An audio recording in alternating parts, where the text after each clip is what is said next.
27 जुलाई 2024 को दिल्ली के ओल्ड राजेंद्र नगर के एक कोचिंग सेंटर के बेसमेंट में पानी भर जाता है। 3 बच्चे वहाँ पे मर जाते हैं। वजह, वो बेसमेंट इल्लीगल था। वहाँ पे जो लाइब्रेरी चल रही थी वो भी इल्लीगल थी। 3 बड़े सवाल जो अभी हमारे सामने उठ रहे हैं। पहला, who should be blamed for this? इन तीनों बच्चों के मृत्यु का जिम्मेदार कौन है? दूसरा, क्या कोचिंग सेंटर्स, क्या कोचिंग इंस्टीट्यूट्स सेफ्टी नॉर्म्स को ताक पे रख के से सारे काम कर रहे हैं? तीसरा, क्या कोचिंग सेंटर्स सिर्फ और सिर्फ पैसा कमाना चाहते हैं? क्या यही मकसद रह गया उन लोगों का? इन सारे मुद्दों के बारे में बात करने के लिए हमारे साथ हैं Vikas Devi Kirti ji. Thank you sir, thank you आने के लिए ANI में। शुक्रिया नमन।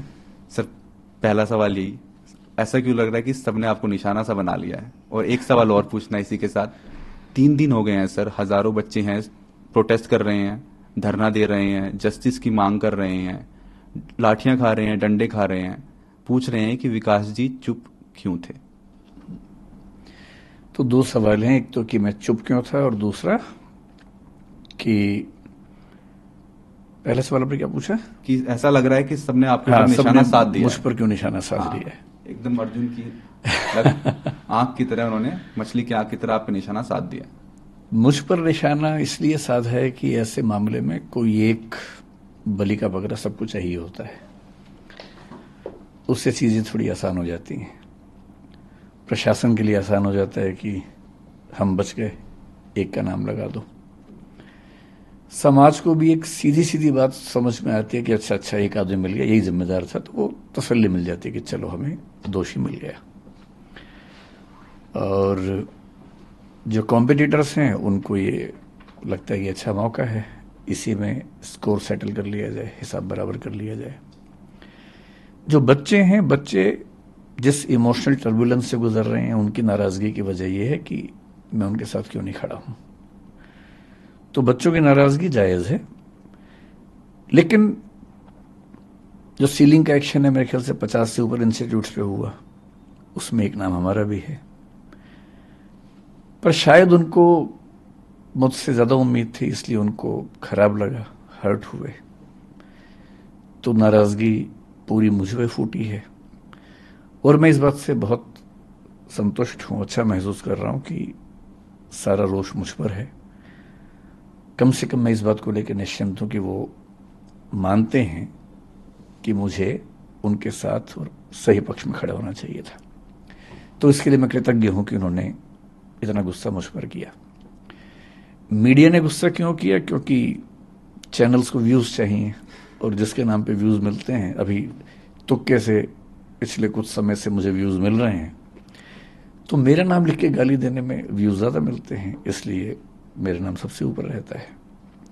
तो सबकी अपनी अपनी वजह है। जैसे आजादी की लड़ाई में वजहें सबकी अपनी अपनी थी, उन सबका नाम था आजादी, अंग्रेजों से मुक्ति। तो इस मामले में भी वजहें सबकी अपनी अपनी हैं, लेकिन सबके पास एक सुविधाजनक नाम है कि उसको गाली दो, कुछ कुछ वर्चुअल मॉब लिंचिंग जैसा करो, और सुख भी मिलता है। जब हम किसी को गाली देते हैं तो सुख तो मिलता ही है। तो सब इसलिए पीछे पड़े हैं, सबकी अपनी अपनी वजह हैं। लेकिन ठीक है, जब यूट्यूब ने, सोशल मीडिया ने मुझे प्रसिद्धि दी पिछले 3-4 साल में, मुफ्त में इतनी सारी प्रसिद्धि मिली, तो क्या होता है कि जब कुछ मिलता है तो हमें लगता है कि हम डिजर्व करते थे, और जब कुछ विपरीत होता है तो हमें लगता है कि मेरे साथ ही क्यों हो रहा है। तो जिस तर्क से लोगों ने इतना स्नेह दिया, उसी तर्क से लोगों ने इतनी नाराजगी मुझ पर उड़ेली। लोग एकदम ठीक हैं, गुस्सा एकदम जायज है, पर मेरी अपनी वजह है कि मैं इतना लेट क्यों हुआ। दूसरा सवाल आपका यह है कि मैंने इतने समय तक कोई प्रतिक्रिया क्यों नहीं दी। इसकी 2 वजह हैं। एक तो मेरा स्वभाव, क्योंकि मैं भावनात्मक मामलों में बहुत मुखर और एक्सप्रेसिव नहीं हूं। 3 बच्चों की डेथ हुई, दर्दनाक मृत्यु हुई, उस दिन से मेरे घर में हम लोग, आपको बड़ा आश्चर्य होगा, तो पिछले 2 दिन में हो रहा है उससे मुझे परेशानी लगभग नहीं के बराबर है। सारे चैनल्स मेरे पीछे पड़े हैं, इससे मुझे परेशानी नहीं के बराबर है। मेरे परिवार में लोग अचंभित भी रहते हैं कि मैं इतना सामान्य कैसे रह लेता हूं। मुझे ज्यादा चिंता दूसरी बात की है कि 3 दिन से हम घर में जब बात करते हैं या सोने जाता हूं, नींद के नजदीक पहुंचता हूं, तो बार बार एक इमेज बनती है कि जब पानी भरा होगा तो उन बच्चों पर क्या गुजरी होगी। क्योंकि 1-2 बार ऐसा हुआ कि नदी में तैरते हुए पानी नाक में भर गया, 1-2 सेकंड्स के लिए डूबते डूबते मरे, मतलब बचे। कितना पेनफुल होता है वो 2-3-5 सेकंड, जो हम तो खैर 2-3-5 सेकंड में फ्री हो गए, निकल गए उससे। पर उन बच्चों ने तो कम से कम 1-1.5-2 मिनट, मुझे नहीं पता कितना समय इस चीज का होता है, लेकिन लगभग इतना होता ही होगा, झेला ही होगा। उम्मीदों की जब आखिरी कड़ी टूटी होगी, जब टेबल पे चढ़े होंगे बचने के लिए और पानी इतना सारा आ गया होगा। मेरी इस पूरे प्रकरण में मूल चिंता उस अनुभव को महसूस करने की है, और वो दुख है। तो ऐसे दुख में उनके पेरेंट्स को मैं जानता नहीं हूं, मैं उनसे कैसे अपनी बात कहूं, कैसे उनसे मिलूं। दूसरा, जो विद्यार्थी इस समय आंदोलन में हैं, उनकी सारी बातें जायज हैं, लेकिन वो जिस उम्र में हैं, जिस गुस्से में हैं, थोड़ा सा ये भय भी होता है कि अगर हम जाके बात भी करें तो उस समय वो पूरी बात सुनेंगे या नहीं सुनेंगे। अच्छी बात है कि आज ऐसे 3-4 बच्चों से मेरा मिलना हुआ है। मैं भी एक मीटिंग से आ रहा हूँ, एलजी साहब ने बुलाई थी मीटिंग, उसमें कुछ बच्चे भी आए हुए थे और कई इंस्टीट्यूट्स के ऑनर्स भी थे, दिल्ली सरकार के आला अधिकारी भी थे, डीडीए से, एमसीडी से, फायर डिपार्टमेंट से, चीफ सेक्रेटरी दिल्ली सरकार के वो भी थे। तो वहाँ थोड़े से बच्चों से मेरी, मतलब 1-to-1 नहीं, लेकिन हाँ मीटिंग के दौरान बातें हुई। अब मुझे लगता है कि वो सहजता है, हो सकता है कि मैं आज या कल में बच्चों से मिलूंगा। क्या दिल्ली सरकार का कोई मंत्री, जिस मीटिंग का आप जिक्र कर रहे हैं एलजी साहब के साथ अभी चंद घंटों पहले हुई, क्या कोई दिल्ली सरकार का मंत्री भी था उसमें? नहीं, एक भी मंत्री नहीं था दिल्ली सरकार। ये मामला अभी एलजी साहब हैंडल कर रहे हैं, तो ब्यूरोक्रेट्स बहुत सारे थे, दिल्ली सरकार का कोई मंत्री नहीं था उसमें। अगर आप कुछ बता सके कि उस मीटिंग में क्या बातचीत हुई, किन मुद्दों पे बात हुई और क्या सहमति बनी? मीटिंग बड़ी अच्छी हुई, अच्छा लगा कि एलजी साहब भी और दिल्ली सरकार अब काफी एक्टिव है। दरअसल उनको भी कुछ मामलों में क्लैरिटी नहीं थी, बच्चों की समस्याएं भी सुनने, कोचिंग इंस्टीट्यूट्स का अपना पक्ष क्या है वो भी सुना, कौन से ऐसे नियम कानून हैं जो कंफ्यूजन पैदा करते हैं वो भी सुना, सब नोट किया। उसके बाद एक छोटी कमेटी बनाई गई है, उस कमेटी में मैं भी हूं, कुछ टीचर्स और भी हैं। उसमें अगर मैं ठीक ध्यान कर रहा हूं तो दिल्ली के चीफ सेक्रेटरी भी हैं, डीडी एमसीडी के जो हेड्स हैं वो भी हैं। तो हम सब लोग अगले कुछ दिनों में कुछ मीटिंग्स करके इस समस्या का स्थायी समाधान निकालने का प्रयास करेंगे। और वो सुझाव सब लोगों ने दिए, मैंने भी दिए, और वो सब नोट किए गए हैं। कुछ बातों पर ऐसा लग रहा है कि अच्छा समाधान जल्दी निकल जाएगा। सर, आपके कोचिंग सेंटर की बात करते हैं, दृष्टि आईएएस की बात करते हैं। जो मुखर्जी नगर में जो कोचिंग सेंटर है, उसको एमसीडी ने उसका बेसमेंट सील कर दिया था। बच्चे, आपके जितने भी स्टूडेंट्स हैं, वो दोनों कोचिंग सेंटर मुखर्जी नगर में हो चाहे करोल बाग में हो, वहाँ पे प्रोटेस्ट कर रहे हैं। कुछ बच्चे कल रात को आपके घर के सामने भी पहुंच गए हैं। बच्चों में बहुत आक्रोश है, वो जस्टिस चाह रहे हैं। कहीं ना कहीं आपको ये भी लगा है कि दृष्टि आईएएस से कोई चूक हुई है? मतलब ये कह सकते हैं आराम से कि चूक हुई है, और लेकिन वो चूक ऐसी नहीं थी कि नीयत हमारी खराब रही हो, लेकिन हाँ चूक हुई है नियमों के स्तर पर। इंटरेस्टिंग बात या विचित्र बात यह है कि अगर आप मुझसे पूछें कि दिल्ली में कितने कोचिंग इंस्टीट्यूट्स हैं, मेरा ख्याल है कि उनकी संख्या कम से कम 1000 तो होगी ही, शायद ज्यादा होगा, 2000 भी हो सकते हैं, ज्यादा भी हो सकते हैं। जो नॉर्म है फायर एनओसी की, एजुकेशनल बिल्डिंग की, अगर आप मुझसे पूछें कि दिल्ली में कितनी बिल्डिंग्स के पास हैं, मेरा अनुमान है कि 2000 में से शायद एक के पास भी नहीं है। एक के पास भी? जी, ध्यान रखिए मैं जो कह रहा हूं, fire NOC for educational building. Fire NOC कई तरह के होते हैं, अलग अलग कैटेगरीज में होते हैं, अलग अलग चीजों के लिए बने होते हैं। ऐसा नहीं है कि कोशिश हमने या बाकी इंस्टीट्यूट ने नहीं की, पर क्या होता है कि जब कोई हादसा होता है उसके बाद मोटी मोटी चीजें सतह पे आती हैं कि फायर एनओसी नहीं था, या ये नहीं था, या वो नहीं था, और जनता का आक्रोश फट पड़ता है। उसके पीछे की वजहें क्या हैं, परिस्थितियां क्या हैं, वो सोचने के लिए, समझने के लिए धैर्य चाहिए, समय चाहिए। तो मैं असल में 3 दिन से ये भी चाह रहा था कि पहले सारी स्थितियां सामने आ जाएं, क्योंकि 1-1.5 दिन तक तो ये स्पष्ट नहीं हो रहा था कि कितने बच्चे थे, क्या स्थिति है। धीरे धीरे चीज़ें स्पष्ट हुई, तो फिर आज ये मीटिंग हुई, तो मेरा ख्याल है कि अब हम उन सब बातों पर ज़्यादा स्पष्ट रूप से बात कर सकते हैं। जहाँ तक बात है हमारी बेसमेंट की, हमारी बेसमेंट मुखर्जी नगर में थी। करोल बाग में हमारे पास 4-5 बिल्डिंग्स हैं, उनमें से एक बिल्डिंग की बेसमेंट सील हुई है।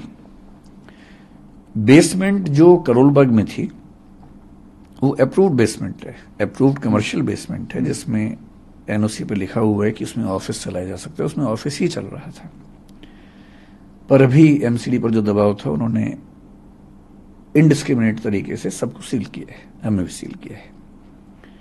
नेहरू विहार में जो बेसमेंट थी, जिसको लेके काफी ज्यादा शोर हुआ, दरअसल क्या होता है कि जैसी बेसमेंट की बात आई तो सबके मन में बेसमेंट की एक इमेज बन गई है, एक छवि बन गई है। छवि ऐसी है कि एक छोटी सी बेसमेंट है, उसमें कुछ बच्चे बैठे हुए हैं, एक ही दरवाजा है, अगर वो बंद हो जाएगा तो क्या होगा। एकदम जायज बात है। जो नेहरू विहार की बेसमेंट थी वो किसी घर की बेसमेंट नहीं थी, वो एक कमर्शियल मॉल है, उसकी बेसमेंट है। बहुत बड़े आकार की बेसमेंट है, उसमें 1 नहीं 2 नहीं 7 एग्जिट हैं। 7 एग्जिट आपस में कनेक्टेड हैं। उसमें क्लासरूम्स थे, हर एक क्लासरूम के अंदर मैप लगे हुए हैं कि किसी भी इमरजेंसी में आप कहां कहां से बाहर निकल सकते हैं।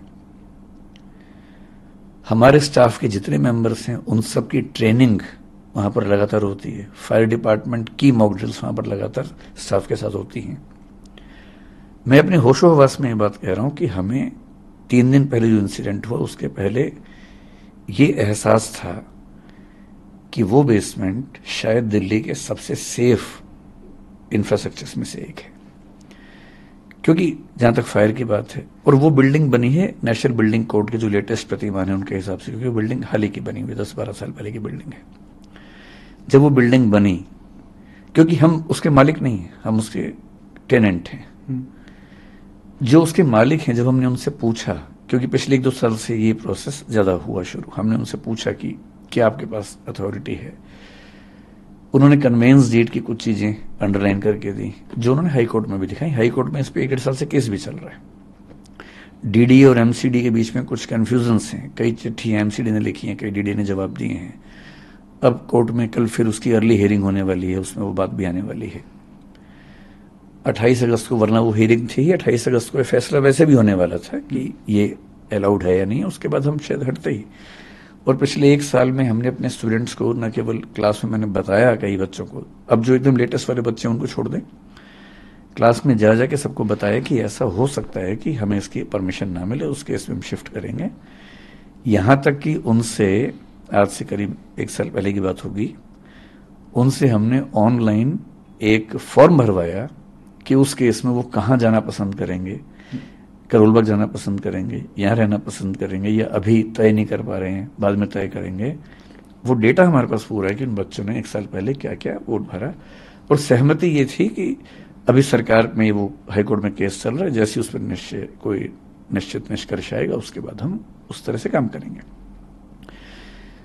हमें ऐसा लगता था कि जो चिंता ज्यादा फायर की है, और ऐसा पिछले साल हुआ भी था। दिल्ली में एक घटना हुई थी, कुछ साल पहले सूरत में हुई थी, अभी गुजरात में 1-2 घटनाएं और घटी हैं कि गेमिंग जोन में अचानक आग लगी। दिल्ली में जिस तरह की गर्मी इस साल थी, उस समय हम भगवान से प्रार्थना करते थे कि किसी इंसिडेंट में कोई हादसा ना हो जाए, क्योंकि इतनी गर्मी थी, रात दिन एसी चल रहे थे, उतना लोड उठाना बड़ा मुश्किल होता है। मुखर्जी नगर की बात नहीं है, पूरी दिल्ली में जहां जहां कोचिंग इंस्टीट्यूट्स हैं, आप कहीं जाके सर्वे करके देखिए, अधिकांश इंस्टीट्यूट्स में केवल एक एंट्री एक एग्जिट है, एक ही रास्ता है। सबसे बड़ी चिंता, उसी रास्ते पर मीटर लगे हुए बिजली के।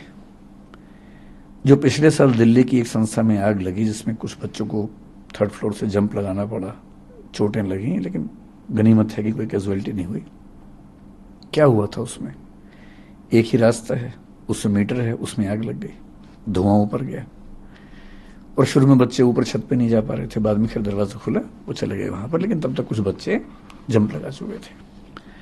चाहे सूरत हो चाहे कुछ भी हो, मूल खतरा आग से होता है। और दिल्ली में जब गर्मी पड़ती है और जब जब सर्दियां पड़ेंगी, सर्दी में फिर हीटर चलेंगे बहुत ज़्यादा। गर्मी में विशेष रूप से 1 महीना इतनी दिक्कत रहती है। और इस साल हमने पहली बार ऐसा किया सॉरी, मेरा गला थोड़ा खराब है। इस साल हमने पहली बार ऐसा किया कि गर्मियों में बच्चों को ये कह के लगभग 15 दिन या 1 महीने की छुट्टियां दी, ऑनलाइन क्लास करवाई कि गर्मी ज्यादा है, कहीं इस समय ऐसा ना हो कि एसी चलने से कोई आग लग जाए, हादसा हो जाए। ये पहली बार हुआ। और 3-4 इंस्टीट्यूट जो मेरे परिचय में थे उस समय, मैंने उनसे भी निवेदन किया था कि गर्मियां ज्यादा हैं और कहीं कोई दिक्कत ना हो तो आप भी हो सके तो छुट्टियां करें या ऑनलाइन क्लास करें कुछ दिनों के लिए। हमारे जहन में ये बात कभी आई नहीं थी कि पानी भर सकता है। आज से 3 साल पहले केवल एक घटना हुई जब दिल्ली में यमुना का पानी बहुत बढ़ा। इस मॉल के पास में एक नाला है, करीब 50 एरियल डिस्टेंस 50 मीटर के आसपास या 30 मीटर के आसपास होगा वहां से। उसमें पानी का लेवल भरने लगा। जैसे उसमें पानी का लेवल भरने लगा, हमने अपने इंस्टीट्यूट में 7 दिन की छुट्टी कर दी कि जब तक ये नीचे नहीं जाएगा हम क्लास नहीं लेंगे। 7 दिन छुट्टी हुई, ऑनलाइन क्लास चली, बच्चे वहां चले गए। 3 दिन पहले जो घटना घटी उसके बाद पहली बार हमें ये रियलाइजेशन हुआ कि कहीं ऐसा भी तो हो सकता है। ये हमारे जहन में कभी नहीं आया था। और मैं एमसीडी का तहे दिल से शुक्रिया करता हूं कि उन्होंने सीलिंग कर दी है। और मैं चाहूंगा कि पूरी दिल्ली में जहां भी कोई ऐसी बिल्डिंग हो जहां अनसेफ तरीके से क्लासेस चलती हों, हमारी हो किसी की भी हो, स्ट्रिक्ट एक्शन हो, लेकिन एक पॉलिसी सरकार की तरफ से बन जाए जो पॉलिसी मतलब क्लियर कट हो, ट्रांसपेरेंट हो। जैसे भी फायर सर्टिफिकेट को लेकर बड़ी दिक्कत है। आप फायर डिपार्टमेंट से सर्टिफिकेट जब मांगते हैं, पहली बात तो सीधे इश्यू नहीं करते, वो कहते हैं कि आप एमसीडी के थ्रू आओ, डीडीए के थ्रू आओ। आज की मीटिंग में ये प्रस्ताव भी रखा गया और आज फायर डिपार्टमेंट ने कहा कि हमें ऐसी व्यवस्था बनाएंगे कि सीधे हमसे आप सर्टिफिकेट ले सकते हैं। फायर डिपार्टमेंट से सर्टिफिकेट मिलता भी है तो उस पर क्लियर क्या लिखा होता है, क्योंकि वो बिल्डिंग कमर्शियल है तो कमर्शियल सर्टिफिकेट है। एमसीडी कहती है कि एजुकेशनल सर्टिफिकेट चाहिए। एजुकेशनल बिल्डिंग का certificate to the best of my knowledge Delhi में एक भी प्राइवेट संस्था के पास नहीं है, केवल कॉलेज, यूनिवर्सिटी, स्कूल को मिलता है। और यह भी क्यों हुआ? क्योंकि 2020 से पहले डीडीए की भाषा में हम एजुकेशनल बिल्डिंग वाली एक्टिविटी में नहीं थे, हम कमर्शियल एक्टिविटी में थे। कोचिंग इंस्टीट्यूट्स जीएसटी के हिसाब से आज भी कमर्शियल एक्टिविटी है और इसलिए जो जीएसटी में हमारा टैक्स जमा होता है वो कमर्शियल कोचिंग नाम से होता है, तो हम कमर्शियल एक्टिविटी हैं। कमर्शियल एक्टिविटी का मतलब है कमर्शियल बिल्डिंग में हम काम कर सकते हैं। हम वहाँ काम करते थे। जिस मॉल की बात आप कर रहे हैं उस मॉल के मालिक ने मुझे कई बार ये विश्वास दिलाया है कि कमर्शियल मॉल के तौर पर इसके पास एनओसी है। कैसे है? कन्वेंस डीड में लिखा हुआ है, DDA is giving the conveyance deed on the basis of the fire clearance received from the fire department. लेकिन बेसमेंट के पास पूरी क्लैरिटी ऐसी नहीं थी। इसका क्या जवाब दिया उन्होंने कि 2018 में जब एफएआर के रूल्स चेंज हुए, फ्लोर एरिया रेशो बोलते हैं, जब रूल्स चेंज हुए तो एडिशनल एफएआर उनको मिला है और एडिशनल एफएआर के लिए उन्होंने डीडीए में अप्लाई किया हुआ है कमर्शियल एफएआर बनाने के लिए।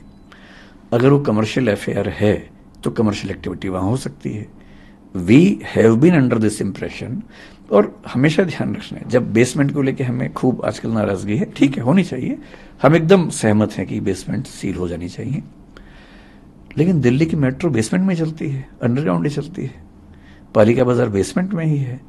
दिल्ली के लगभग हर मॉल में बेसमेंट में बहुत बड़े शॉपिंग कॉम्प्लेक्सेस हैं, वहां लाखों लोग शॉपिंग करते हैं वहां पर, क्योंकि वहां की जो बेसमेंट है ठीक तरीके से बनाई गई हैं। और कमर्शियल मॉल की तरफ से हमें ये बार बार आश्वासन मिला कि वो बेसमेंट उसी तरीके से बनी हुई है। और उन्होंने कहा कि हमने डीडीए में अप्लाई किया है कि हमें कमर्शियल एफएआर में इसका एनओसी मिले। अगर कमर्शियल एनओसी मिल जाता, एनओसी क्यों नहीं मिल रहा?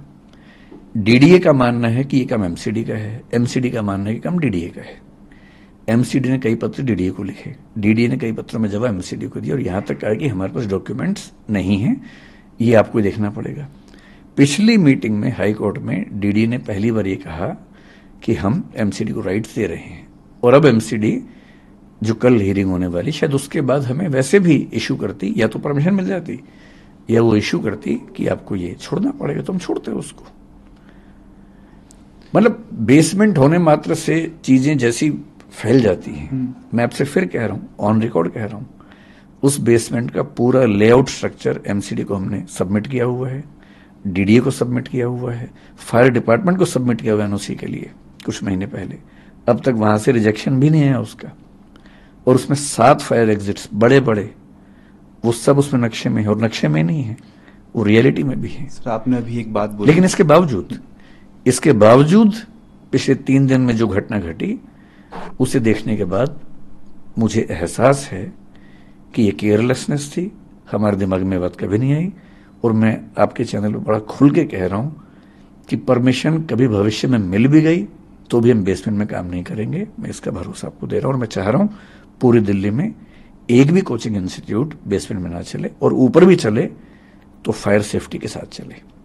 मैं आपको एक बात और स्पष्ट कर देता हूं, यहां पर आपको हो सकता लगे कि मैं बहुत बड़ी बात बोल रहा हूं, मैं खुल के ये बात कह रहा हूं। बिल्डिंग सेफ्टी नॉर्म्स के मामले में जितनी शिद्दत से हम कोशिश करते हैं, मुझे भरोसा है कि वैसी शिद्दत कहीं आपको नहीं मिलेगी। अगर आप चाहेंगे, मैं भी आपको अपने व्हाट्सएप में एक चीज दिखाऊंगा। हमारे पास एक, आप, मुझे नहीं पता बाकी इंस्टीट्यूट्स क्या करते हैं, मैं अपना बता रहा हूं आपको। 2 महीने पहले, 3 महीने पहले हमने एक वैकेंसी निकाली, क्योंकि हमने 1.5 साल पहले एक डिविजनल हेड रैंक का ऑफिसर बनाया अपनी कंपनी। डिविजनल हेड हमारे यहाँ सीनियर मैनेजमेंट का पार्ट है, जो केवल सेफ्टी देखेगा बिल्डिंग्स की। उसका एक ही काम था, बिल्डिंग की सेफ्टी देखना।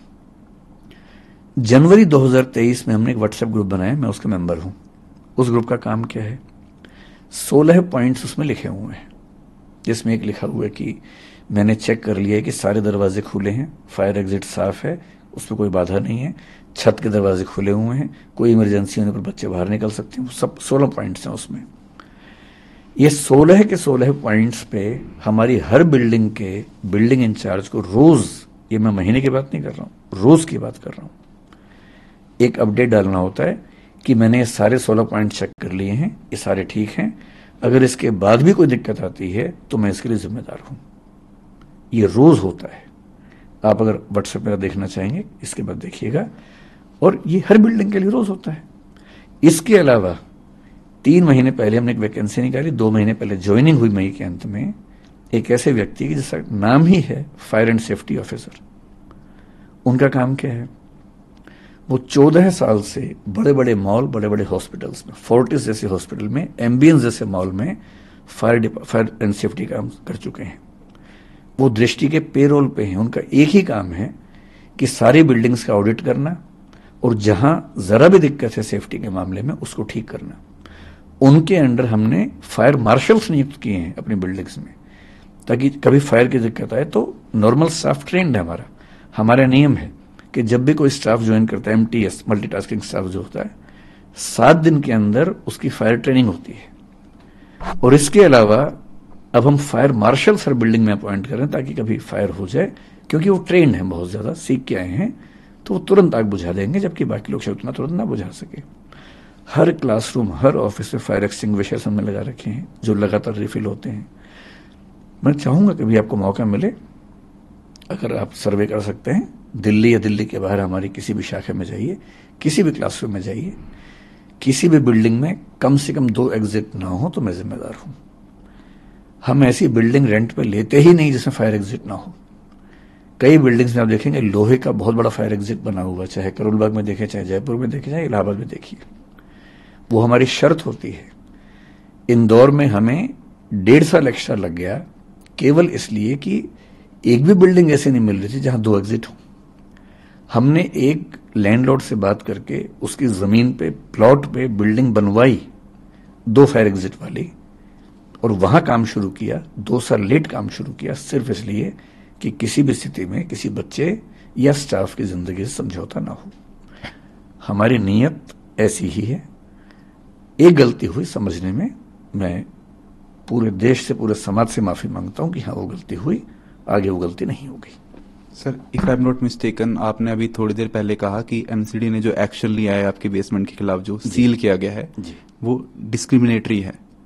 डिस्क्रिमिनेटरी करोल बाग के लिए वो अंडर प्रेशर लिया गया। मैंने कहा इनडिस्क्रिमिनेट का मतलब ये हुआ कि सब पे ले लिया है, इरिस्पेक्टिव, और उसमें सारे नॉर्म्स जगह पे है, साफ साफ बता रहा हूं, और उसके बाद भी वो लिया गया। और हमारे नहीं, 1-2 के साथ और भी हुआ। हाँ, करोल बाग में जो मेन रोड है उस पर कई ऐसी बेसमेंट्स है जो कमर्शियली अप्रूव्ड हैं, पूरा हमारे पास एनओसी है उसका।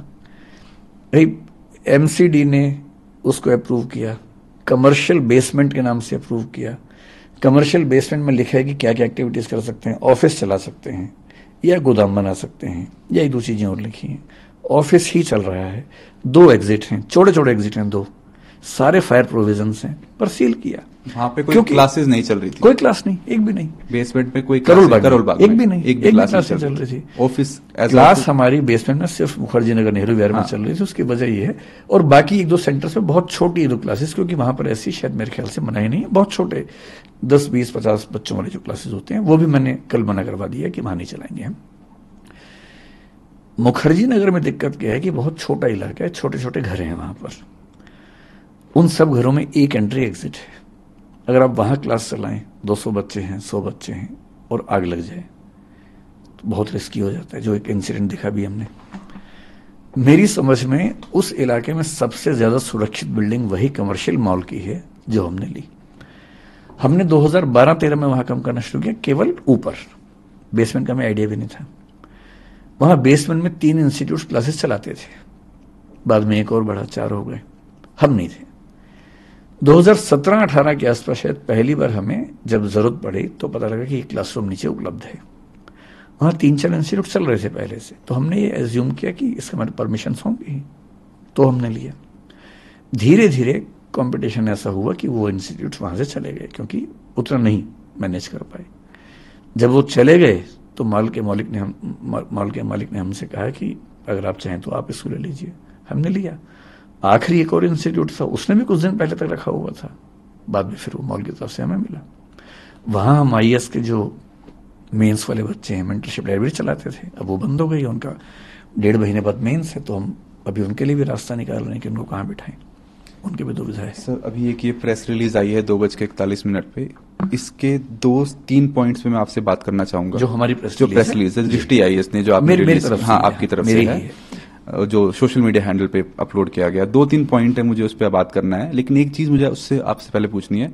जब मैं ट्विटर पे कमेंट सेक्शन में जा रहा था इसमें, तब बहुत सारे स्टूडेंट्स का ये आक्रोश था कि विकास जी हमारे साथ एक बार ग्राउंड पे आए तो सही, एक बार हमारी बात तो सुने, एक बार हमारे बीच में बैठे तो सही। वो आए ही नहीं अभी तक, 3 दिन हो गए हैं। कुछ बाकी टीचर्स भी आए हैं, मिनिस्टर्स भी गए हैं, लेकिन जो टीचर जिसे हम इतना प्रेम करते थे, जिसे इतना सुनते थे, जिसे इतना फॉलो करते थे, वो 3 दिन बाद स्टेटमेंट रिलीज कर रहा है और हमारे बीच नहीं आया। नहीं, देरी के लिए तो हमने खेद जताया है, क्योंकि मैं आप स्टूडेंट से मिलने जाएंगे? एकदम जाऊंगा। मैं दरअसल कोशिश करता हूँ, मेरी हमेशा से आदत रही है कि चीजें पूरी स्पष्ट होने के बाद प्रतिक्रिया दूं, हड़बड़ी में ना दूं। तो मैं थोड़ा वेट कर रहा था, मेरा ख्याल है कि थोड़ा पहले कर देना चाहिए था। दूसरा, स्टूडेंट से अब तक नहीं मिलने की वजह वही थी कि आक्रोश जब बहुत ज्यादा होता तो आप अपनी बात ठीक से रख भी नहीं सकते हैं। मेरा ख्याल है कि आज या कल में मैं उन बच्चों से मिलूंगा, और मुझे उम्मीद है, और बच्चे दिल के बड़े कोमल होते हैं, जितना जल्दी नाराज होते हैं उतना जल्दी वो ठीक हो जाते हैं। तो मुझे पता है कि बच्चों की नाराजगी मुझसे क्यों है और वो दूर कैसे होगी। सर, एक 5th पॉइंट आपकी प्रेस रिलीज में है, वो बोलता है कि DDA, MCD and Delhi fire department के नियमों में असंगति है, कॉन्ट्राडिक्टरी है। आप समझाएंगे कि क्या वो लॉज हैं जिनमें कॉन्ट्राडिक्टरी है, ये वेल कोऑर्डिनेटेड नहीं है आपस में? दिल्ली में ये समस्या है कि अलग अलग विभागों में कोऑर्डिनेशन थोड़ा कम दिखता है। आज भी इस मीटिंग में सब बातें हुई। जैसे मैं आपको एग्जांपल देके समझाऊं, डीडीए ने पहला मास्टर प्लान 1962 में बनाया, फिर 2001 में बनाया। 2001 तक, जहां तक मेरी जानकारी, मिक्स्ड लैंड यूज नाम की कोई चीज नहीं होती थी। 2005 या 6 की बात है कि सुप्रीम कोर्ट ने एक आदेश दिया कि दिल्ली में जो भी commercial activities non commercial area में चल रही हैं वो सब सील होंगी। सब कुछ सील होने लगा, कोचिंग इंस्टीट्यूट्स भी हुए, बाकी एक्टिविटीज भी हुई। इतना विरोध हुआ कि उसमें फिर दिल्ली की सरकार को प्रस्ताव रखना पड़ा, संसद को एक्टिव होना पड़ा, और तब उस समय 2008 में पहले संसद ने थोड़ा सा रिलीफ दिया, और उसके बाद 2008 में या 9 में master plan of Delhi MPD 2021 लेके आए, जो पारित हुआ। उस मास्टर प्लान में यह कहा गया कि अब से 3 तरह के एरियाज होंगे, कमर्शियल, रेजिडेंशियल और mixed land use. Mixed land use का मतलब ये है कि जो रेजिडेंशियल हैं पर उनमें कमर्शियल एक्टिविटीज भी चल सकती हैं, एक निश्चित परसेंटेज से चल सकती हैं। अगर आप एमपीडी पढ़ेंगे, मास्टर प्लान ऑफ दिल्ली 2021 का पढ़ेंगे, चैप्टर 15 उसका इन एक्टिविटीज के बारे में है। 15.7.1 और 15.7.3 ब्रैकेट में 7, इनको ध्यान से पढ़िए।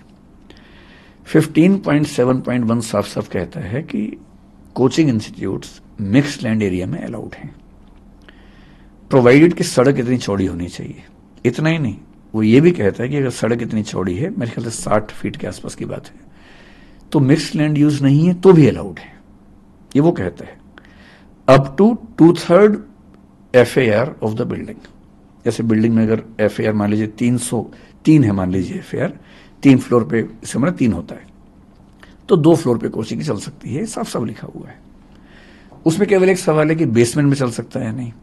15.7.3.7 कहता है कि बेसमेंट में कोचिंग इंस्टीट्यूट चल सकता है प्रोवाइडेड कि उनके पास रिक्वायर्ड NOC हो। ठीक, ये लिखा हुआ है। NOC एजुकेशनल बिल्डिंग का MPD में जिक्र नहीं है उस चीज का। ये बात मैं 2008 की कर रहा हूं। 2008 के बाद क्या हुआ, अब उसके तहत मिक्स्ड लैंड यूज में बहुत सारे इंस्टीट्यूट चलने लगे। फायर NOC की जरूरत है या नहीं, इसके लिए हम क्या पढ़ेंगे, हम दिल्ली फायर डिपार्टमेंट के जो रूल्स हैं, फायर एक्ट है 2007 का, फायर रूल्स हैं 2010 के, आप खुद रेफर कीजिए, मैं सारे आपको तथ्य बता रहा हूं। फायर रूल्स में रूल नंबर 27 पढ़ लीजिए, साफ साफ क्या कहता है।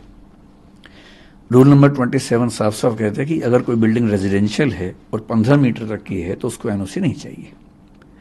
अगर कोई बिल्डिंग कमर्शियल है और 15 मीटर तक की है तो उसको NOC नहीं चाहिए। अच्छा, आपके पास वही डॉक्यूमेंट है क्या? मुझे याद है पूरा, मैं आपको ऐसे सुनाया था। पर वो एक बात कहता है कि अगर कोई बिल्डिंग एजुकेशनल है तो उसको 9 मीटर तक NOC नहीं चाहिए, 9 मीटर के ऊपर NOC चाहिए। ये रूल नंबर 27 में लिखा हुआ है। अब क्या स्थिति है, जो कोचिंग इंस्टीट्यूट्स हैं, हम मान के चल रहे हैं कि रेजिडेंशियल एरिया में या कमर्शियल एरिया में चल रहा है। भारत सरकार GST में कमर्शियल कोचिंग उनको बोलती है, तुम कमर्शियल एक्टिविटी माने जाते हैं। अगर हम मॉल की बात करें तो 15 मीटर से ऊंचा नहीं है वो। रेजिडेंसीज की बात करें 15 मीटर से ऊंचे नहीं है। पिछले 10 साल में जिसने फायर डिपार्टमेंट से NOC मांगा, एक ही जवाब आया कि आपको जरूरत नहीं है। ठीक, उन्हें नहीं मिला, किसी को नहीं मिला क्योंकि जरूरत नहीं है। As per rule 27 they are not suppose to give the NOC। उनकी भी गलती नहीं है, वो तो रूल्स के हिसाब से काम कर रहे थे। अब दिक्कत यह है कि उन्हीं बिल्डिंग्स में बच्चे पढ़ रहे हैं। कोचिंग इंस्टीट्यूट्स को रेगुलेट करने के लिए अब तक कोई अथॉरिटी नहीं है, कोई कानून नहीं है। जैसे कॉलेज के लिए है, स्कूल के लिए है, यूनिवर्सिटी के लिए है, कोचिंग के लिए नहीं है। अभी भारत सरकार ने एक प्रपोजल दिया है, क्योंकि एजुकेशन कॉन्करेंट सब्जेक्ट है तो सेंटर अपनी ताकत थोपने से बचता है। वो राज्यों से बोलते कि आप नियम बनाओ, एक पॉलिसी फ्रेमवर्क दिया, राज्यों से कहा कि आप इसके बेस से पॉलिसी बनाइए। अभी तक मेरे ख्याल से किसी राज्य ने बहुत सीरियस स्टेप नहीं लिए। हालांकि कुछ राज्यों ने, बिहार ने, उत्तर प्रदेश ने, शायद राजस्थान ने पहले से एक पॉलिसी बना रखी थी अपनी। अब स्थिति ये कि कोचिंग चल रही है, फायर NOC की जरूरत नहीं है क्योंकि रूल ये कहता है। पिछले साल एक घटना घट गई दिल्ली में। जब वो घटना घटी तो सबको चिंता हुई, वो भी लाजमी बात है, चिंता होनी चाहिए। तो सीलिंग शुरू हुई, कोर्ट में केस गया, हाई कोर्ट ने सुओ मोटो कॉग्निजेंस लिया और हाई कोर्ट ने केस लिया। उसकी वजह से चीजें बड़ी दुरुस्त हुई, क्योंकि हाई कोर्ट जब इन्वॉल्व हुआ तो चीजें ठीक होनी थी, क्योंकि हाई कोर्ट तो सबसे पूछ सकता है। जो कोऑर्डिनेशन की कमी है हाई कोर्ट में तो नहीं होती, वो वहां तो सब इकट्ठे होते हैं। तो हाई कोर्ट ने पूछा कि क्या प्रावधान है।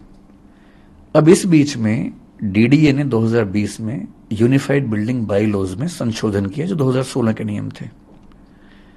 उसमें क्या किया, एजुकेशनल बिल्डिंग के हेडिंग में कोचिंग इंस्टीट्यूट का नाम लिख दिया, जो कि पहले नहीं लिखा हुआ था। तो 2020 से कोचिंग इंस्टीट्यूट्स में नॉर्म कौन सी लागू होगी, एजुकेशनल बिल्डिंग की। एजुकेशनल बिल्डिंग के लिए नियम बहुत सख्त हैं, और इसका मतलब है कि मास्टर प्लान में संशोधन के बाद जिन लोगों ने मिक्स्ड लैंड में कोचिंग चलाया, कन्वर्जन चार्ज पे किया, 10 साल का पार्किंग चार्ज पे किया, जो कि नियम था उस समय का, अब वो भी वहां नहीं चलेंगे। तो हाई कोर्ट में पॉइंट्स उठाए गए, सब लोगों ने उठाए। वहां पर होते होते कंफ्यूजन ये था कि नेशनल बिल्डिंग कोड ये कहता है कि 100 से कम बच्चे अगर हैं तो उस बिल्डिंग को एजुकेशनल बिल्डिंग नहीं माना जाएगा, ठीक। लेकिन यूनिफाइड बिल्डिंग बाईलॉज 2020 उसमें एक लाइन आ गई कि अगर 20 से ज्यादा बच्चे हैं तो एजुकेशनल बिल्डिंग माना जाएगा। अब एक ही राज्य में दो कानून अलग अलग बात कह रहे हैं। इसका मतलब यह हुआ कि 20 से ज्यादा बच्चे, अगर 30 बच्चे हैं तो एक कानून के हिसाब से एजुकेशनल बिल्डिंग है, एक के हिसाब से नहीं है। अब एमसीडी ने जब सीलिंग शुरू की तो दिल्ली फायर डिपार्टमेंट ने पिछले 1 साल में क्या स्टैंड रखा, बड़ा क्लियर स्टैंड रखा और अच्छा स्टैंड रखा। उन्होंने अपनी समझ से अच्छा रखा।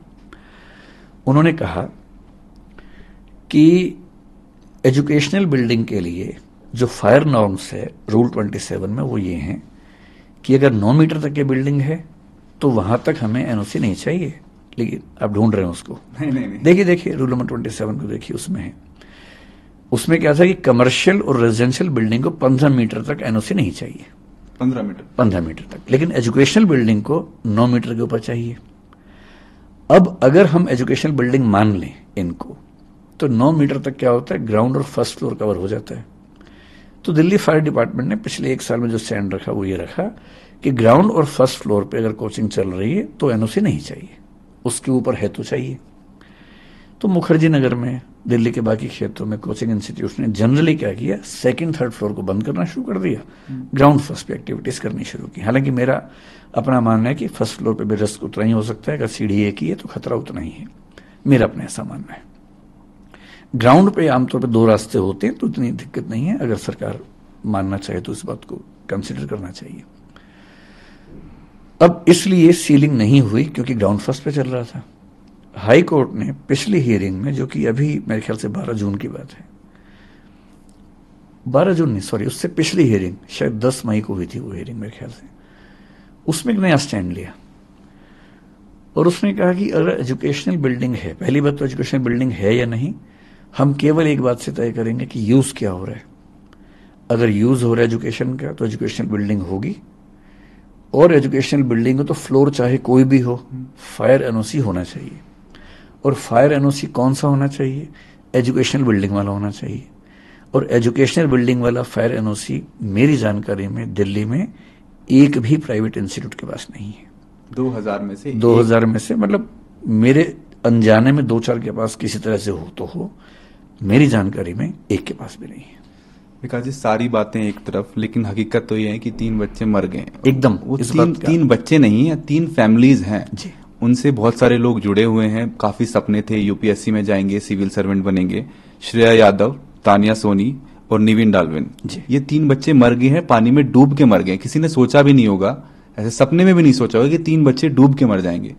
किसी की तो जिम्मेदारी बनती होगी, कहीं ना कहीं तो वो बक रुकेगी, कहीं ना कहीं तो अकाउंटेबिलिटी फिक्स होगी। एकदम ठीक बात। क्या ये एमसीडी की गलती थी, सरकार की गलती थी, किसकी गलती थी?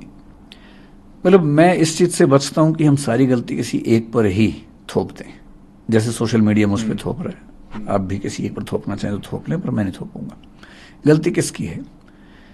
मेरे ख्याल से एक कमी यह है कि अलग अलग कानून, अलग अलग एजेंसीज में कोऑर्डिनेशन की कमी है। नीयत सबकी ठीक है, अगर थोड़ा कोऑर्डिनेशन होता, जैसे आज की जो मीटिंग थी उससे बड़ा अच्छा प्रस्ताव एक व्यक्ति ने दिया जिसको एलजी साहब ने तुरंत एक्सेप्ट किया। हम सबने कहा कि सर आप एक ऐसी कमेटी बना दीजिए जहां हम बैठ के सारी बातें समझा दें, सारा पक्ष रख दें, फिर जो आप आदेश देंगे, जो नियम बनाएंगे, आप केवल 10-15 दिन का समय दे दीजिए, जो उस नियम को ना माने उसको बंद कर दीजिए। हम सबसे पहले तैयार हैं उस चीज के लिए। हमें भी तो क्लैरिटी चाहिए कि क्या क्या नियम है। इस घटना की जिम्मेदारी अगर तय करनी हो तो मेरे ख्याल से पहली समस्या ये वाली है। भ्रष्टाचार तो निश्चित रूप से है ही, कहने की बात ही नहीं है। अगर आप उस दिन के वीडियो को देखेंगे तो मैं बहुत परेशान रहा उस वीडियो को देख के कि सड़क पर बहुत पानी भरा हुआ है। बेसमेंट का जो लेवल है वो सड़क के लेवल से बहुत ही नजदीक है, ऊंची बेसमेंट नहीं है, लगभग उसी लेवल की बेसमेंट है। बहुत खतरा नजर आ रहा है कि अगर पानी उछला तो अंदर चला जाएगा। इतने में एक जीप वहां से गुजरी और मुझे आज पता लगा कि वहां एक बड़ा सा पैनल रख के रोका हुआ था पानी को अंदर जाने से, और अंदर बच्चे लाइब्रेरी में बैठे हुए थे। जैसी वो जीप तेजी से गुजरी, पानी जोर से उछला और उस पानी से वो टूट गया जो टेम्परेरी रास्ता बना हुआ था, तो पानी अंदर जाने लगा। तब भी हमें दुविधा थी कि अचानक इतना पानी कैसे गया होगा, क्योंकि अगर 30-40 बच्चे थे और पानी आते हुए देखेंगे तो शायद निकलने का रास्ता रहता। एक तो दरवाज़ा बंद हुआ जो बायोमेट्रिक होने की वजह से हुआ, ये बहुत बड़ी समस्या हुई। दूसरा जो आज उन बच्चों ने बताया उस मीटिंग में वो ये था कि पानी एक खास गति से जा रहा था और बच्चे बाहर निकल रहे थे और अनुमान था कि निकल भी जाएंगे, किताबें लेके निकल रहे थे क्योंकि पानी इतना था कि उनको लगा किताबें छोड़ के निकलेंगे तो बचेगा नहीं कुछ।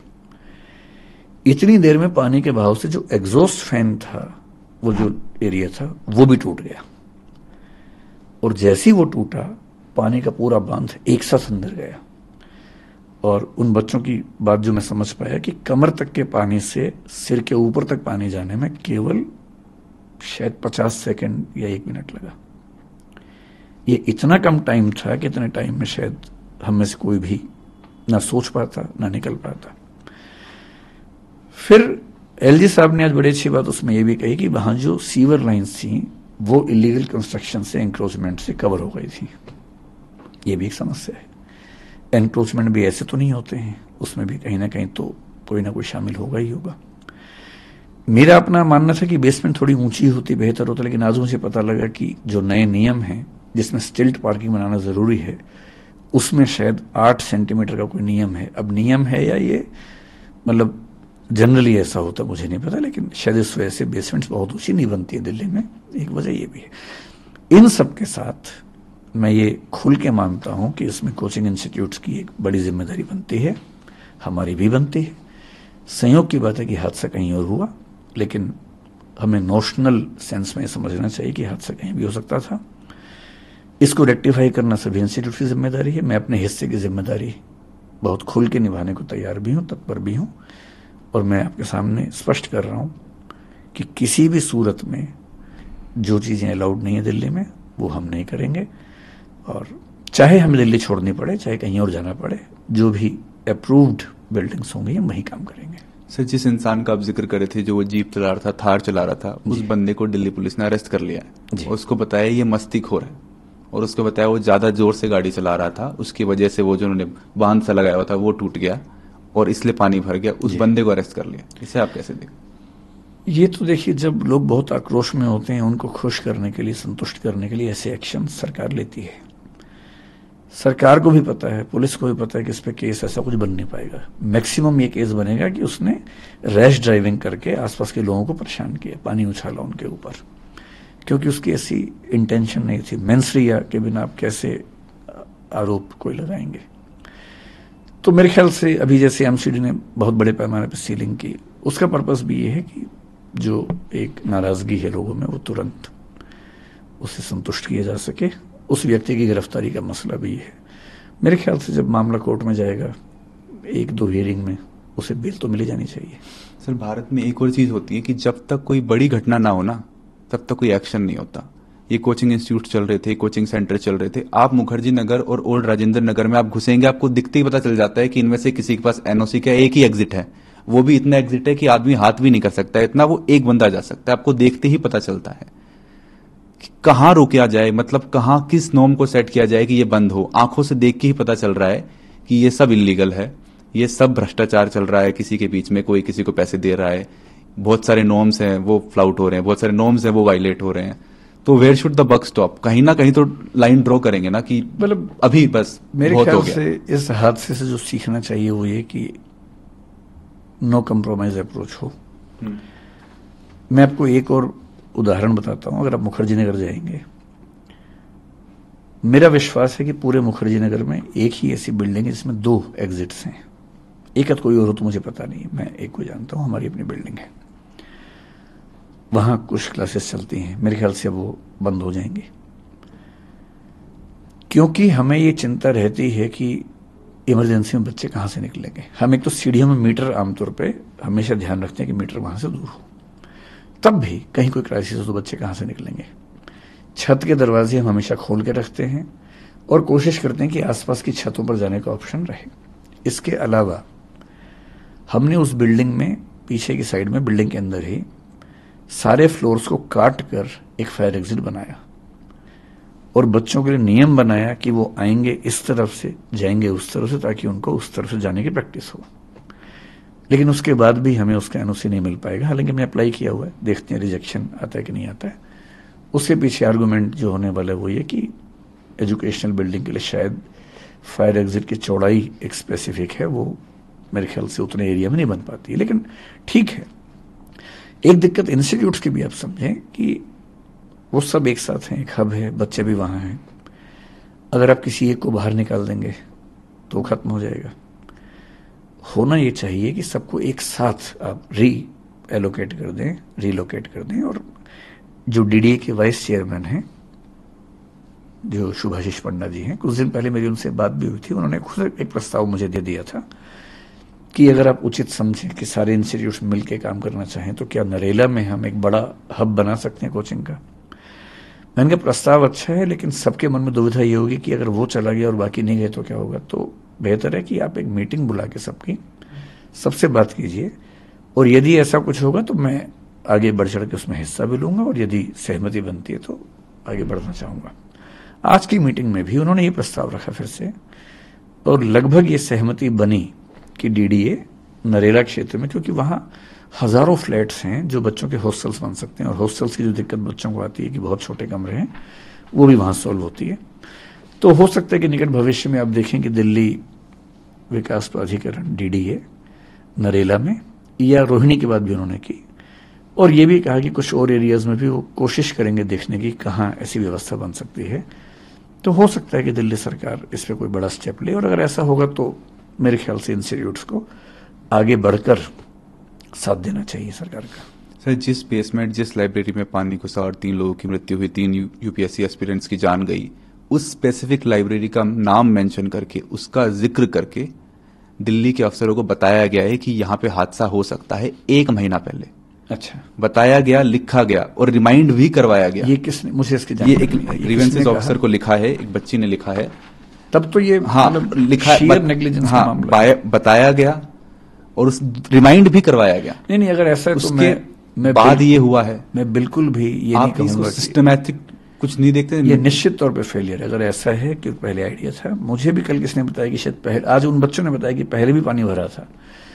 मतलब मेरा अपना मानना है कि अगर ऐसा है तो फिर इस पे बहुत बहुत कठोर कार्रवाई होनी चाहिए। सर, एक दूसरा पहलू भी आया। अब जब ये हादसा हुआ तो उसके बाद रिपोर्टर्स गए हैं वहां पे, काफी एंकर्स गए हैं, वो सुविधाओं को देख रहे हैं, वो फैसिलिटीज को देख रहे हैं। तो एक बच्चा जब मुखर्जी नगर में और राजेंद्र नगर में घुसता है और राजेंद्र नगर में घुसता है तो उससे पैसे कैसा निकाला जाए ये स्टार्ट हो जाता है। वो सबसे पहले जाएगा कोचिंग इंस्टीट्यूट में, कोचिंग सेंटर में एडमिशन लेगा, 2 से 2.5 लाख रुपए वहां लगेगा। उसके बाद 50-60 हजार रुपए अगर क्रैश कोर्स और करना है तो वहां लगेगा। उसके बाद उसे घर नहीं मिलेगा।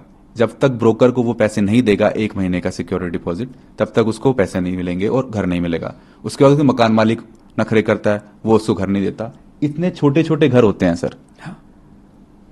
कहीं तो रुकेगा। मतलब कितना इन स्ट्रगल्स को ग्लोरीफाई किया जाएगा? नहीं, ग्लोरीफाई करने का मसला बिल्कुल भी नहीं है। असल में क्या है कि अगर इसके पीछे बहुत स्पष्ट बात करें तो वो ये है कि दिल्ली के इलाके सैचुरेट हो चुके हैं। जितना वहां का इंफ्रास्ट्रक्चर है और जो बच्चे आ रहे हैं, एक तो जो बच्चे आ रहे हैं उतने बच्चे वापस नहीं जाते हैं, हर साल नए बच्चे आते हैं। इंफ्रास्ट्रक्चर लिमिटेड है और वो सैचुरेशन के लेवल पर है। तो मतलब मेरा अपना मानना है कि अगर दिल्ली की सरकार ऐसा कोई बड़ा एरिया, जैसे आज बात चल रही थी कि शायद 400-500 एकड़ की जमीन वहां पर है जो मिल सकती है, तो मेरे ख्याल से यह समस्या स्थायी रूप से समाप्त होगी। 50 दिन बचे हैं मेंस के एग्जाम के लिए। जी, आपका मैसेज क्या होगा जो बच्चों को, जो प्रोटेस्ट कर रहे हैं, जो धरना पे बैठे हैं, जो जस्टिस मांग रहे हैं? क्या अगर मतलब जो बच्चे मेंस दे रहे हैं इस बार, उनको तो मेरा निवेदन ये है कि वो पहले रुककर मेंस की तैयारी करें। बाकी बच्चे इस मुहिम में रहें, और मेरा ख्याल है कि बच्चों का प्रेशर जितना है वो जरूर कोई बढ़िया परिणाम निकालेगा। और बढ़िया परिणाम मेरे हिसाब से एक ही है, जिस भी बिल्डिंग में सेफ्टी पर्याप्त ना हो, चाहे वो मेरी हो चाहे किसी की भी हो, उसमें कोचिंग इंस्टीट्यूट नहीं चलना चाहिए। नंबर 2, सारी एजेंसीज की सहमति से, जो समिति बनी है जिसमें मुझे भी उन्होंने शामिल किया है, सारी एजेंसीज की सहमति से एक कोई बड़ा एरिया दिल्ली में ऐसा मिले जहां पर सब संस्थाएं जाएं। जो ना जाना चाहे ना जाएं, लेकिन वो इतना हो जाए कि सब लोग जब वहां जाएंगे तो फिर दबाव में सब आते ही हैं, क्योंकि हब बन जाता है तो उसके बाद उसकी अलग एक एक्सेप्टेंस हो जाती है। और यदि उसके बाद भी ऐसा कोई नेग्लिजेंस सामने आए जिसमें बार बार बताया गया हो, तो जितनी कठोर कार्रवाई हो सके होनी चाहिए। सर, ये दृष्टि आईएएस की और या किसी और कोचिंग सेंटर की बात नहीं है। राजेंद्र नगर, मुखर्जी नगर में लोगों ने अपने घर के बेसमेंट के अंदर लाइब्रेरी खोल रखी है। हाँ। वहां पे पीजी खोल रखा है। हाँ। एक कमरे को 4 भागों में बेसमेंट का पीजी मैं नहीं जानता हूँ, हाँ, लाइब्रेरी खोल रखी है। सुना वहां पे हाँ। बेड डाल देते हैं, एक ही रूम में 4 और बच्चों को वो दे देते हैं। खेल- 1000 से ज्यादा। नहीं, इसका वही मूल कारण वही हाँ। है कि जो बच्चे हैं बहुत ज्यादा रहने की जगह है नहीं, तो फिर वो लोग उस तरह से खेलते हैं। क्या ये सब एमसीडी सरकार को नहीं दिख रहा है या आंख अच्छा, आप बंद उस ली? एंगल से बात हाँ। कर रहे हैं तो निश्चित रूप से जो हॉस्टल्स हैं, पीजीज हैं, उनके लिए भी नॉर्म्स उतने स्ट्रिक्ट होने चाहिए जितने स्ट्रिक्ट कोचिंग के लिए, क्योंकि हम जो कोचिंग इंस्टीट्यूट वाले होते हैं उनका हॉस्टल से कोई ऐसा लिंक नहीं होता है, सिवाय इसके कि हमने एक अस्मिता स्कीम चला रखी है जिसमें हम बच्चों का रहना खाना अपने स्तर पे उठाते हैं। अभी दिल्ली में ऐसे करीब 500 से 600 बच्चे इस समय हैं जिनका रहना खाना हम देखते हैं। तो हम कुछ पीजी ओनर से बात करते हैं, हम कुछ उनको लिस्ट देते हैं कि ये शर्तें हैं, ये आप पूरी करेंगे तो हम पेमेंट करेंगे, तो उन शर्तों को पूरा करते हैं, जिसमें ये साफ सफाई और इमरजेंसी में बाहर निकलने का रास्ता, वो सब चीज़ें हम उनसे पूछते हैं। लेकिन हाँ, ठीक बात है, जो नॉर्म्स कोचिंग इंस्टीट्यूट के लिए वो हॉस्टल के लिए भी होनी चाहिए, इसमें कोई किंतु परंतु की बात नहीं है।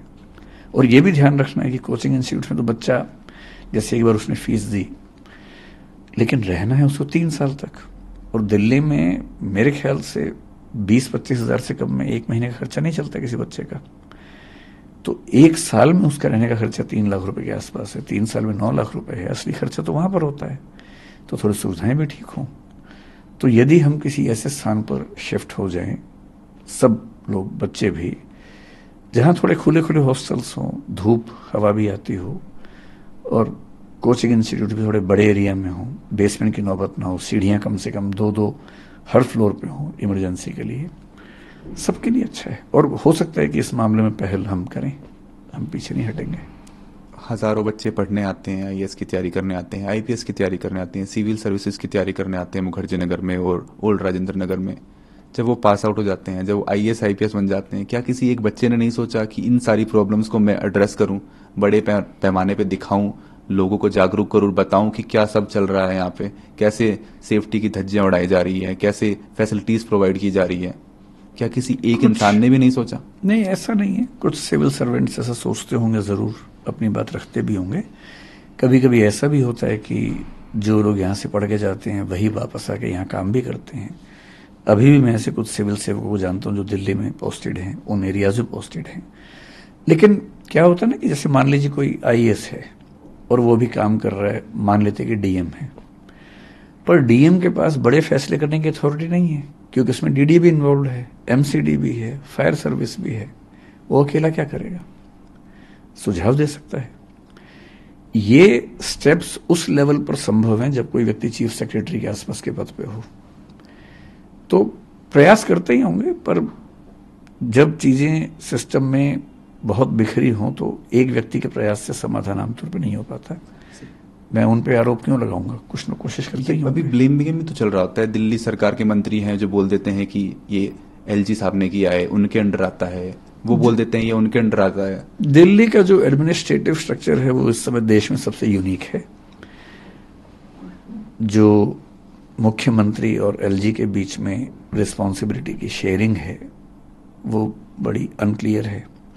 सुप्रीम कोर्ट का एक आदेश है, उसके बाद एक उस पर ऑर्डिनेंस आया, एक्ट आया, तो ये खींचतानी चलती रहती है। और ये दुर्भाग्य है कि दिल्ली में चीजें इस वजह से फंस जाती हैं। दिल्ली सीएम और दिल्ली एलजी के बीच में जो रिफ्ट है उसका भुगतान दिल्ली के लोग कर रहे हैं, कहना गलत तो नहीं होगा? मैं इस पर टिप्पणी करने से बचूंगा, क्योंकि अभी ये मामला जिस तरह से बढ़ रहा है, मैं चाहता हूं कि इस पर फैसले बड़े हो जाएं। इन झगड़ों में उलझने से हो सकता है कि वो चीज थोड़ी सी हल्की पड़ जाए। ठीक है। फिलहाल मेरी रुचि इसमें कम है कि पावर सीएम के पास ज्यादा है कि एलजी के पास ज्यादा है। मेरी रुचि इसमें है कि अभी जो माहौल है, इस माहौल में समाधान निकल जाए और चीजें ठीक हो जाए। सो जब से ये घटना हुई है, 3 बच्चों की मृत्यु हुई है, तब से लोगों ने मूवीज पे भी बोलना स्टार्ट कर दिया। ये एस्पिरेंट्स बना, कोटा फैक्ट्री बना, उन्होंने बोला कि आप ग्लोरीफाई कर रहे हो स्ट्रगल को, एक टाइप का रोमांटिसाइजेशन हो रहा है। आप बच्चों को बता रहे हो कि आप कैसे भी हालात में पढ़ोगे, पहले साल नहीं तो दूसरे साल नहीं तो तीसरे साल आपका यूपीएससी क्लियर हो ही जाएगा। क्यों ना ऐसी कहानियां बताई जाए जिसमें क्लियर होता ही नहीं है, and how do they end up in their lives. ठीक बात है, मैं आपको केवल अपनी जानकारी के लिए बता रहा हूं। मैं जब भी बच्चों की क्लास लेता हूं, आमतौर पे पहले 1 महीने में एक क्लास के लिए जाता हूं, ओरिएंटेशन क्लास के लिए। जनरली मैं बच्चों को हर बार ये स्पष्ट करता हूं कि 12 लाख लोग फॉर्म भरेंगे, 5 लाख प्रीलिम्स देंगे, 1 लाख सीरियस होंगे, उनमें से 1000 का होगा। गारंटी बिल्कुल नहीं है। और यदि कोई इंस्टीट्यूट ये कहता है कि वो करवा ही देगा, तो सवाल है कि उसका खुद का क्यों नहीं हुआ। मतलब मेरा ही प्रॉपर IAS तो नहीं हुआ, LID हुआ। तो ये तो झूठ बात। दूसरी बात रही फिल्म की, अगर आपका इशारा उस फिल्म की तरफ है जिसके साथ मैं जुड़ा हुआ था, वो फिल्म मेरे दिमाग का हिस्सा नहीं थी।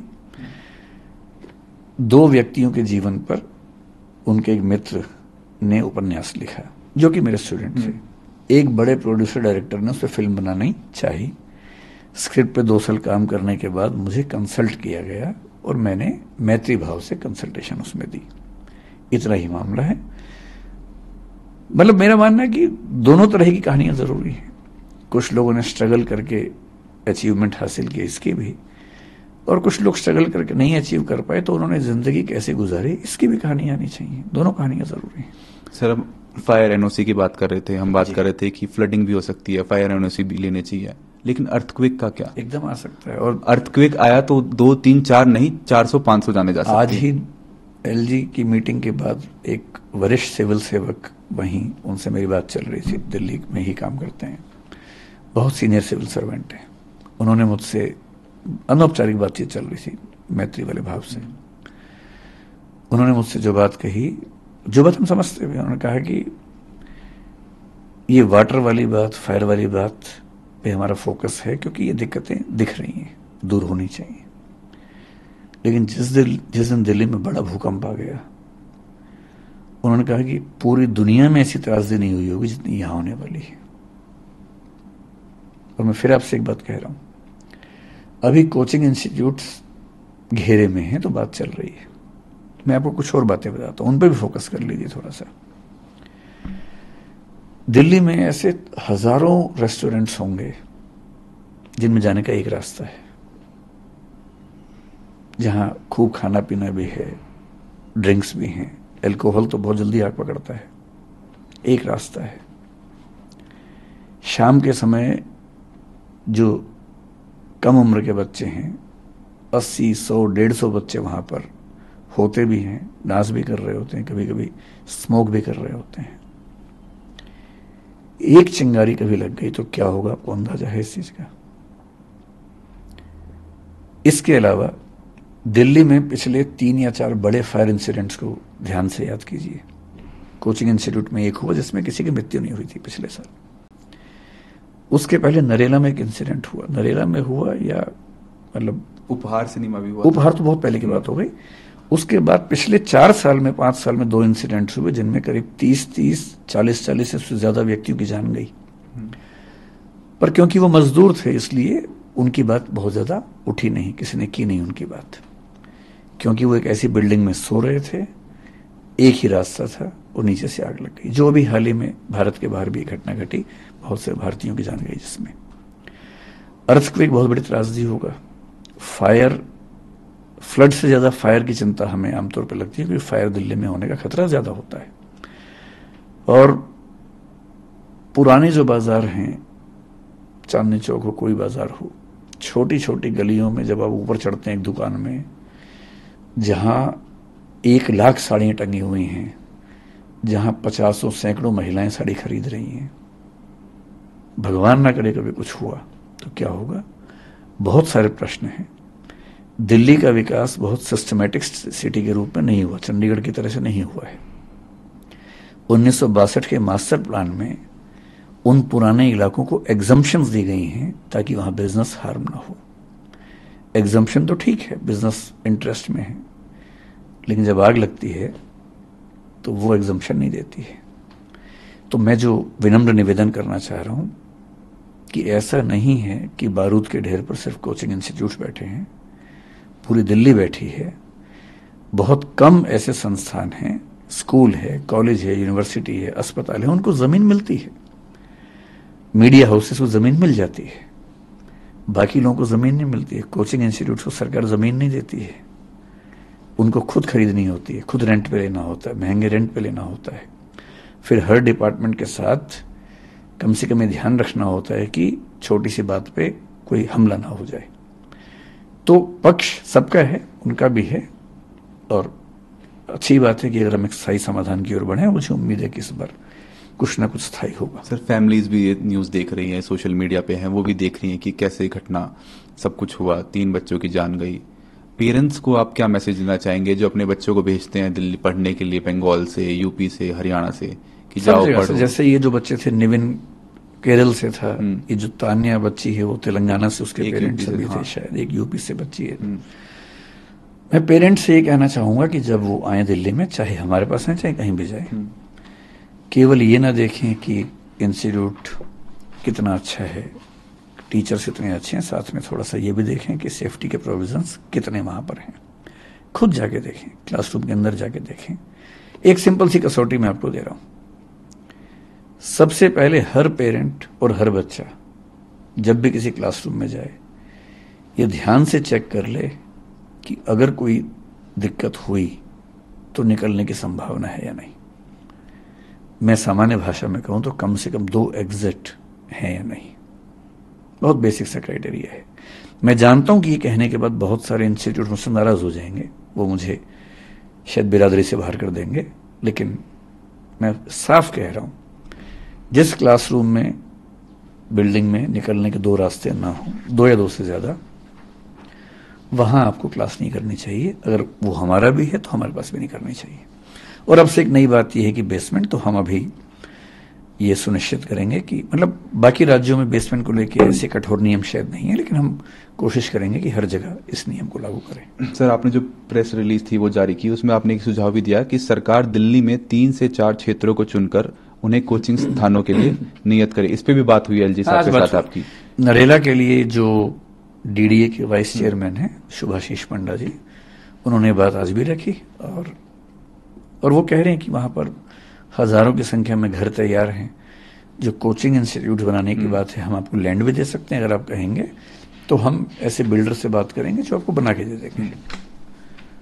तो वो, मतलब अब देखते हैं कि कितना व्यावहारिक सब लोग स्वीकार कर पाते हैं, लेकिन एक प्रस्ताव तो दिया। उन्होंने रोहिणी की बात भी की, पर यह कहा कि रोहिणी में हमारे पास बने बनाए फ्लैट्स नहीं है, तो हमें उसमें थोड़ा सा टाइम लगेगा, लेकिन 1 से 1.5 साल में उम्मीद है कि कहीं ना कहीं एक ऐसा हब बन जाएगा। एक डेथ्स को भी लेकर सर काफी सवाल उठ रहे हैं कि 3 स्टूडेंट्स नहीं थे, 3 से ज्यादा थे, और कहीं ना कहीं मौतों को छुपाया जा रहा है। फिर एक इसका काउंटर आर्ग्यूमेंट ये भी आता है कि भाई जो लोग मरे हैं, जो बच्चे मरे हैं, स्टूडेंट्स मरे हैं, उनके पेरेंट्स और फैमिली सामने नहीं आ रहे हैं। दरअसल जब मुखर्जी नगर में ऐसा हुआ पिछले साल आग जब लगी, तो उस दिन भी ऐसा हुआ, अफवाह फैल गई कि शायद 15, 20, 30 बच्चों की डेथ हुई है और सरकार छिपा रही है। सरकार का पक्ष था कि डेथ एक की भी नहीं हुई है। तो मैं, क्योंकि मतलब मेरे बहुत सारे स्टूडेंट्स प्रशासन में हैं, तो मैंने दिल्ली की पुलिस में काम करने वाले एक वरिष्ठ अधिकारी को, जो इस मामले को समझ भी रहे थे, उनसे बात की। उन्होंने एकदम साफ साफ कहा कि सर, कैजुअल्टी नहीं है, बहुत सारे बच्चों को, एम्बुलेंस इतनी सारी क्यों आई, ये सवाल था। बोले कि हमारी नॉर्म ये है कि किसी बच्चे को हल्की सी चोट भी हो तो हम उसको हॉस्पिटल लेके जाते हैं एम्बुलेंस में।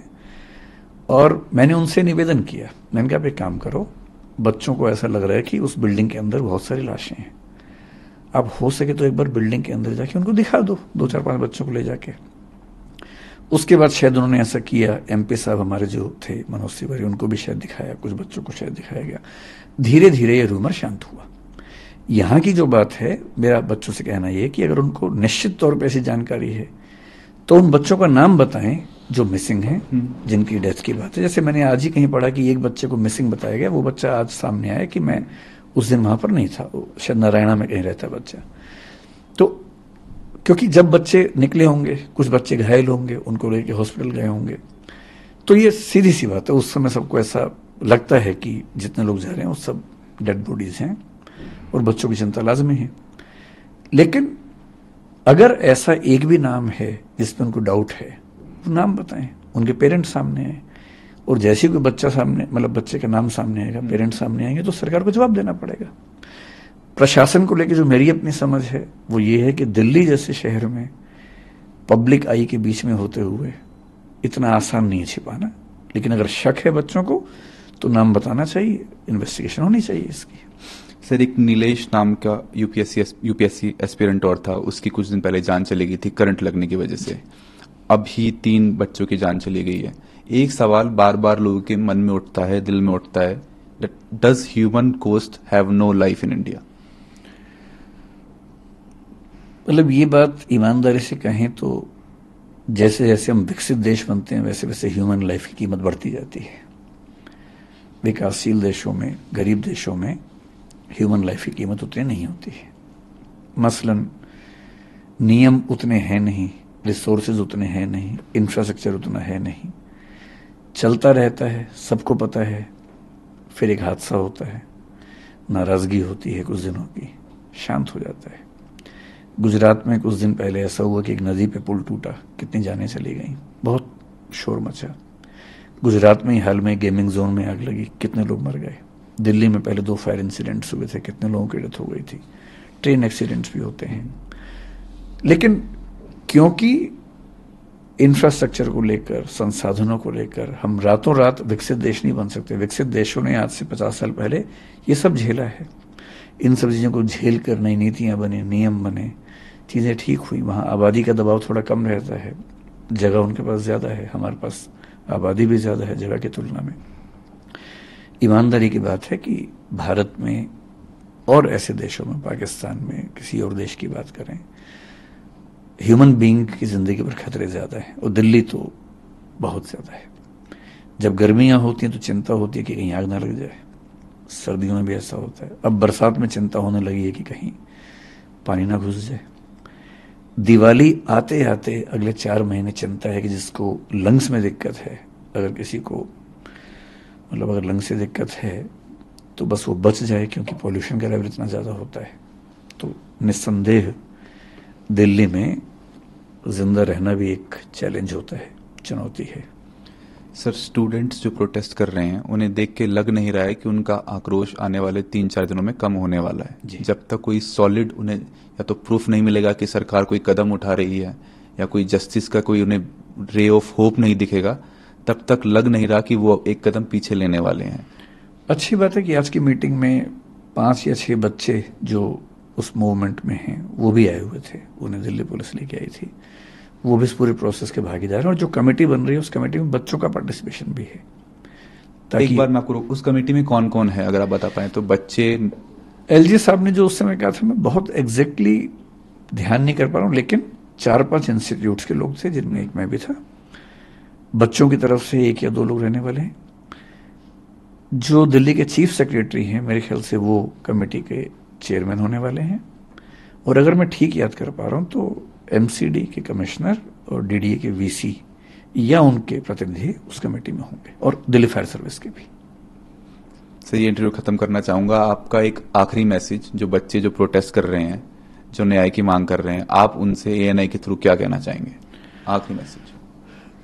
मैं कहना चाहूंगा कि ये जो आक्रोश है ये बहुत रैंडम ना रहे, एक व्यवस्था सुधारने का माध्यम बने, और उसमें कुछ लोगों को कीमत चुकानी होगी, उनको चुकानी चाहिए, चाहे वो हम हों, चाहे एमसीडी वाले हों, कोई भी हो। और अगर इस आक्रोश की बदौलत वो दिल्ली में एक ऐसी रेगुलेटरी बॉडी बनवा लेते हैं कोचिंग इंस्टीट्यूट्स के लिए जो सब चीज़ों का नियमन करे, हॉस्टल्स के बारे में भी ध्यान से उनकी शिकायतों को सुने, समाधान करे, और यदि कोई एक ऐसा प्लेस मिल जाता है, क्योंकि कोचिंग इंस्टीट्यूट्स की वहाँ कॉस्ट काफ़ी कम होगी। अभी करोल बाग वगैरह में किराए इतने ज़्यादा हैं कि उनकी भी बहुत दिक्कतें हैं। ऐसा नहीं है कि उनके पास परेशानियां नहीं हैं। जब नई जगह पे होंगे किराए उनके बहुत कम हो जाएंगे, खर्चा भी कम हो जाएगा, फीस भी कम हो जाएगी, रहने की दुविधा भी कम हो जाएगी, हवा धूप वो सब चीज़ें भी मिलेंगी। तो अब मतलब वो कहते हैं ना कि दुष्यंत कुमार की भाषा में कि हो चुकी है पीर पर्वत सी पिघलनी चाहिए। पीड़ा जो है पहाड़ जैसी हो गई है, इस हिमालय से कोई गंगा निकलनी चाहिए। ये बच्चे भगीरथ बन सकते हैं, इस हिमालय से गंगा निकाल सकते हैं। और इस मामले में मैं खुल के कह रहा हूं कि मैं उनके साथ हूं, इसमें कोई दुविधा नहीं है। और साथ में इतना ही नहीं, बल्कि मैंने आज एलजी साहब से भी बात की। एलजी साहब ने निवेदन किया कि जिन बच्चों की मृत्यु हुई उनके माता पिता की स्ट्रगल्स भी हैं, तो हम तो सरकार की तरफ से जो मदद कर सकते हैं करेंगे, आप लोग भी करेंगे तो अच्छा होगा। मैंने उनको वायदा किया एलजी साहब को कि हम आगे बढ़ के मदद करना चाहेंगे, बशर्ते कि उनके पेरेंट्स ऐसा चाहें, उनको अपमान ना लगे। तो हम आज या कल में उन बच्चों से मिलेंगे, उन बच्चों के थ्रू उन बच्चों के पेरेंट्स से मिलेंगे जिनकी मृत्यु हुई, बात करेंगे। यदि संभव हुआ तो हम कोशिश करेंगे उनके घाव पर थोड़ी सी मरहम लगा सकें। श्रेष्ठ भारत पर खबरों से जुड़े रहने के लिए चैनल को सब्सक्राइब और लाइक करें, बेल आइकन दबाएं और देखते रहें श्रेष्ठ भारत।